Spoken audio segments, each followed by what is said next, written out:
Your hair is not the problem. Your scalp is, and nobody is talking about it. Every flat iron, every heat protectant, every $40 serum you put on your ends is just decorating damage. It is covering up the real issue. And the real issue lives about half an inch above where most people even think to look. So here's the thing. If you want hair that is genuinely thick, shiny, and long without touching a single heat tool, you have to stop treating your strands like they're the point. They're not. They're the result. Think about a garden. You could spray the leaves all day long. You could mist them, polish them, tie them up perfectly. But if the soil is depleted, dry, or full of buildup, the plant is going to struggle no matter what you put on top. Your scalp is that soil, and most of us have been ignoring it completely. The skinification of hair care is not just a trend phrase beauty editors throw around. It is genuinely the most important shift in hair science right now. The idea is simple. Your scalp deserves the same attention you give your face. Exfoliation, circulation, targeted ingredients, consistency. Because the follicle, that tiny pocket your hair actually grows from, lives in the scalp, not in the strand. The strand is already dead the second it exits the surface. What you do at the root is the only thing that shapes the hair before it even arrives. So here is where we start, not with a product, with a reset. The first thing to genuinely understand is how scalp buildup is quietly destroying your hair's potential right now. Silicones from conditioners, dry shampoo residue, excess sebum, product layers, all of it sits on the scalp and clogs follicles over time. A clogged follicle produces a thinner strand. Sometimes it stops producing at all. A gentle scalp scrub once a week, or a clarifying shampoo once or twice a month, clears the runway so your follicles can actually do their job. And once that runway is clear, that's when rosemary oil comes in. I'm not joking when I say this is the most clinically backed, underused thing you could be putting on your scalp right now. There was a double-blind, placebo-controlled clinical trial. 90 days, real participants, measured results. And the numbers are wild. Hair growth rate increased by 57.73%. Hair thickness went up by nearly 70%. Hair density improved by around 32%. Hair loss dropped by over 40%. Those are not marketing claims. Those are published clinical results. And if that's not enough, a separate study put rosemary oil directly against 2% minoxidil, the pharmaceutical hair loss treatment, and found comparable results. Comparable. A $12 bottle of rosemary oil, performing on the level of a prescription-grade treatment. Here's how you actually use it so it works.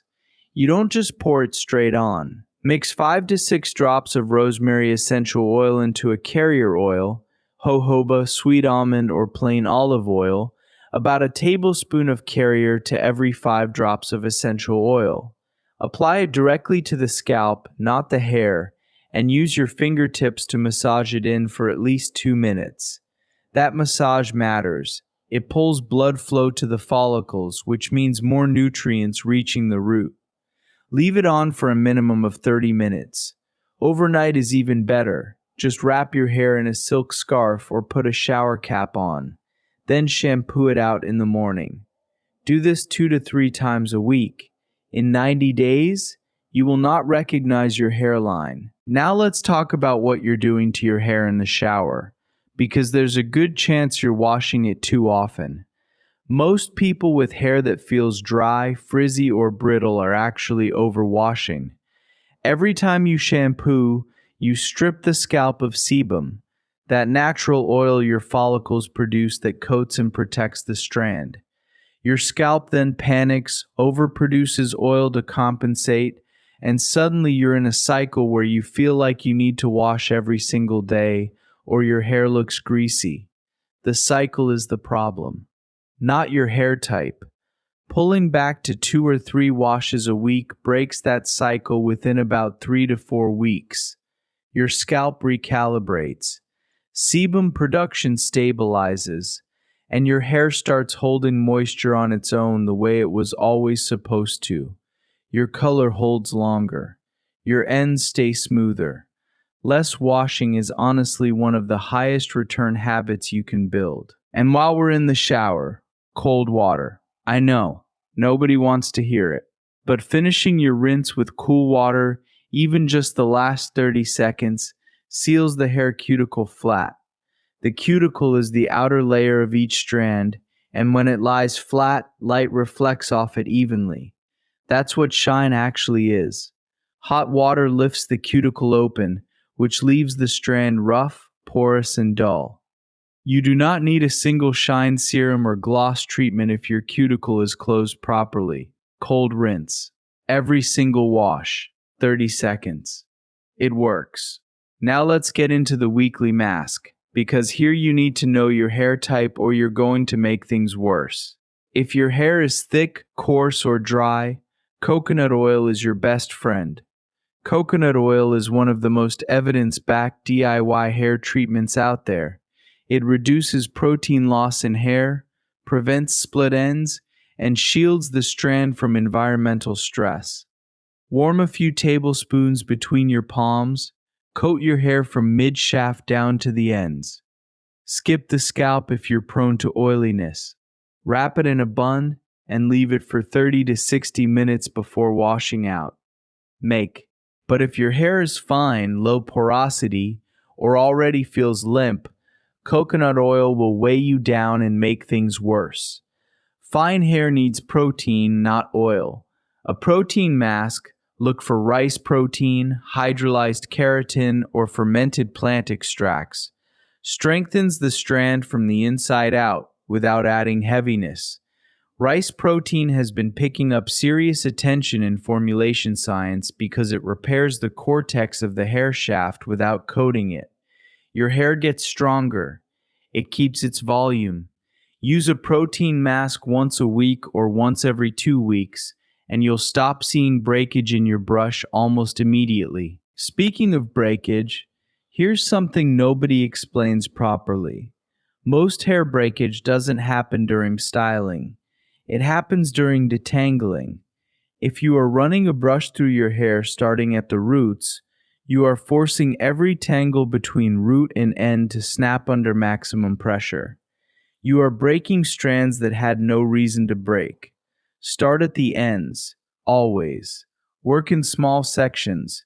Use a wide tooth comb on wet hair, because wet hair is more elastic and more fragile than dry hair, and a wide tooth comb spreads tension instead of concentrating it. Detangle from the bottom up, a few inches at a time, until you reach the root without resistance. The amount of hair you stop losing this way is actually shocking once you notice it. And I'm not just talking about leaving your makeup on. That's obviously bad. But the reason is worse than you think. Makeup traps free radicals from pollution on your skin, and when you sleep in it, those free radicals break down your collagen overnight. It's the strand time to recover. The less your hair is being touched, pulled, rubbed against your jacket collar, or blown around by wind, the less it's breaking. Simple as that. Even switching from a regular hair tie to a seamless one, the kind without the metal clasp, cuts mechanical breakage significantly. Now here is one that sounds too small to matter, but actually matters more than most of the products you own. Your pillowcase. Sleeping on cotton means spending 7 or 8 hours a night rubbing your hair against a rough, moisture-absorbing surface. Cotton creates friction. That friction causes frizz, tangles, and breakage, especially for fine, curly, or color-treated hair. A silk or satin pillowcase lets your hair slide instead of catching. It holds the moisture in your strands instead of pulling it into the fabric. One of the cheapest upgrades you can make. A decent satin pillowcase runs under $20, and the difference in how your hair looks when you wake up is immediate. Go a step further and a silk bonnet or loose silk wrap does the same thing while keeping your style in place overnight. Which brings me to heatless curls, because so many people are sleeping on what's actually possible here. You do not need a curling iron. Overnight flexi rods on slightly damp hair give you spirals or waves that last 2 to 3 days, and the longer you leave them in, the more defined the curl. Braid waves are even simpler. 2 French braids before bed, open them in the morning, fingers separate, and you have beachy waves with 0 heat damage. The silk wrap method, where you wrap sections of your hair around your head in a flat circle and pin it, gives you a smooth, curved blowout look that holds surprisingly well by morning.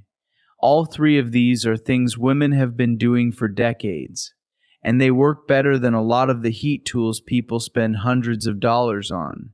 None of them touch your hair's internal structure. Heat above 300 degrees Fahrenheit breaks the hydrogen bonds inside the hair shaft. Done repeatedly, those bonds stop performing correctly. That's why heat-damaged hair has that strange texture products never quite fix. The damage is structural, not surface level. Heatless methods give you shape without ever touching that internal structure. Your hair comes out looking styled and still being healthy. The last piece, and honestly the one with the deepest impact, is what you eat. Your hair is made almost entirely of a protein called keratin. If you are not eating enough protein, your body will deprioritize hair growth because hair is not essential for survival. Women generally need somewhere between 46 and 75 grams of protein a day, depending on body weight and activity level. A huge portion of women under 30 are not hitting that consistently. Eggs, salmon, Greek yogurt, lentils, these are not just general health foods. They are specifically hair foods. Biotin gets all the attention, and yes, it matters, but iron and omega-3 fatty acids are the ones that most commonly show up as deficiencies in women with hair thinning and excess shedding. Deficiencies in these nutrients often appear in your hair months before they show up in a standard blood test. So if you're shedding more than usual, your nails are breaking, and you feel tired a lot, look at your diet before you spend another $1 on topical treatments. Fatty fish like salmon, sardines, and mackerel are loaded with omega-3s. Spinach, red meat, and fortified cereals are solid iron sources. Walnuts and flax seeds cover both omega-3s and biotin. Small, consistent changes to what you eat will show up in your hair 6 to 12 weeks later. Not overnight, but they will show up. None of this is complicated. It is actually the opposite of complicated. Simple, consistent, and cheap compared to what most of us have been spending. The scalp protocol, the rosemary oil, the cold rinse, the right mask for your hair type, the silk pillowcase, the heatless methods, the detangling order, protective styles on rest days, and the nutrition underneath all of it. None of these require heat, none require a $200 tool. They require knowing what your hair actually needs versus what the marketing told you it needed. And that gap between what the industry sells and what your hair genuinely responds to is enormous. Most of the products sitting on your bathroom shelf right now are working on the surface of a problem that lives at the root, literally. So tell me in the comments, what is the one thing you've been doing to your hair that you now think might be holding it back? Because I read every single one, and I'm genuinely curious what lands for you. If this opened your eyes at all, share it with a friend who's been fighting her hair for years. She needs to see this. Hit the like button if you're going to try the rosemary oil protocol, because I want to know how many of us are doing this together. And subscribe if you haven't, because next week we're getting into the exact morning and night routine that keeps your hair in its best condition year-round. No fluff, just what actually works. Your hair has been trying to grow this whole time. You just needed to stop getting in the way.